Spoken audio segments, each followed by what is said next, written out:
नमस्कार दोस्तों, कैसे हैं आप सब। उम्मीद करती हूँ कि आप सब बहुत अच्छे होंगे और ये बताने के लिए नीचे कमेंट बॉक्स में जय श्री राम का नारा ज़रूर लगाएं। देखिए, जब भी कोई कष्ट होता है, परेशानी होता है, सबसे पहले हम लोग किसके शरण में जाते हैं? भगवान के शरण में जाते हैं। अगर कर्ज को लेकर कहा जाए या फिर किसी भी तरह का एग्ज़ाम दे रहे हैं, सफलता प्राप्त नहीं हो पा रहा, नौकरी नहीं हो पा रहा या फिर नौकरी हो रहा तो आपके मन लायक वो नौकरी नहीं हो रहा, बहुत तरीके से जीवन में सब लगा ही रहता है। तो कर्ज मुक्ति का उपाय जैसे कि मैं बहुत सारे वीडियोज़ में बताई हूँ। ऐसे में ही मेरे एक सब्सक्राइबर है जिनका मुझे कमेंट्स आया था कि उनका 17 लाख का कर्ज था और संकल्प वो 11 दिन का लिए थे और 11 दिन अभी कंप्लीट भी नहीं हुआ था। वैसे ही उनको फ़ोन आ गया कि उनका पैसा जो है उनके अकाउंट में ट्रांसफ़र हो गया है। तो कैसे क्या हुआ?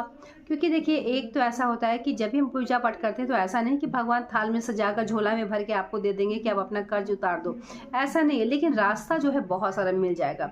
तो हर चीज़ के बारे में जानते हैं तो आप लोग वीडियो को अच्छे से देखें। कोई भी सवाल होगा नीचे कमेंट बॉक्स में ज़रूर बताएं और वीडियो आपको ज़रा भी हेल्पफुल लगे तो वीडियो को लाइक और चैनल को सब्सक्राइब भी ज़रूर कर लें।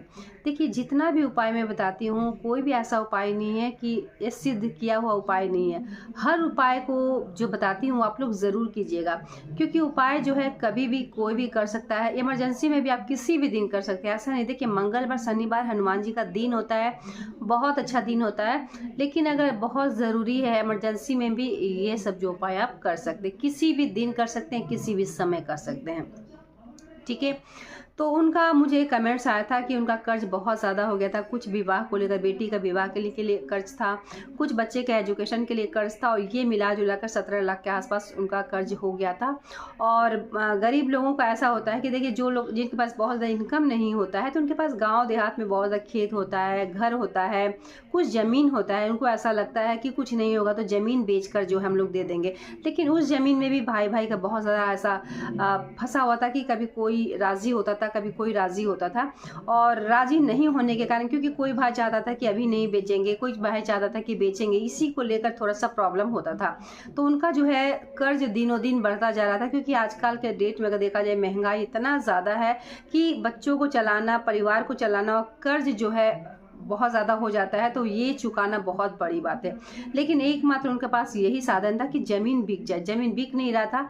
11 दिन का वो संकल्प लिए और अभी 11 दिन पूरा भी नहीं हुआ था। वैसे ही उनको फ़ोन आया कि भाई जो है, जितने भी भाई हैं वो लोग मान गए हैं और आप भी आकर यहाँ पर जो भी सिग्नेचर वगैरह, जो भी डॉक्यूमेंट्स में जो भी काम है वो कर लो और इसके बाद पैसा देने वाला जो है वो हाथों हाथ पैसा भी ट्रांसफ़र कर देगा।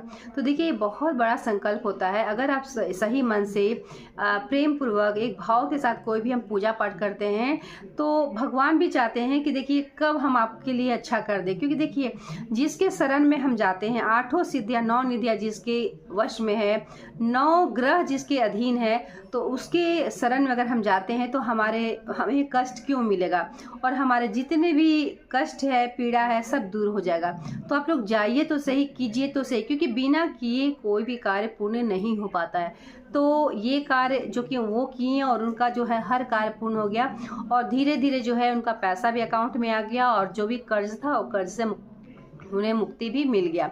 तो कहने का मतलब ये है कि देखिए, पैसा उनके पास, इनकम नहीं था, लेकिन जगह ज़मीन था जो कि बिक नहीं रहा था। कभी कभी ऐसा होता है कि जगह ज़मीन तो है, इनकम नहीं है भले, लेकिन गांव देहात में जगह ज़मीन बहुत सारे लोगों का रहता है कि उनको ऐसा लगता है कुछ नहीं मिलेगा तो जगह ज़मीन तो है ही, खेत है ही, उन्हें बेचकर हम कुछ भी कर सकते हैं। लेकिन खेत भी बेचना बहुत बड़ी बात होता है, क्योंकि कभी कोई भाई मानता है, कभी कोई भाई नहीं मानता है।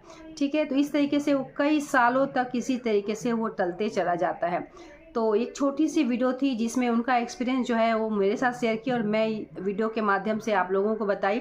तो हनुमान चालीसा का पाठ अगर आप करती हैं, सच्चे मन से करती हैं, तो आपके साथ कभी भी बुरा नहीं होगा और भगवान हनुमान जी जो है वो बुरा होने भी नहीं देंगे। तो किसी भी तरह का कष्ट है, पीड़ा है, तो आप लोग संकल्प लेके पूजा पाठ ज़रूर करें, आपके साथ ज़रूर अच्छा होगा। तो ये वीडियो मेरा यहीं तक था। मिलती हूँ एक नई वीडियो के साथ, तब तक के लिए धन्यवाद।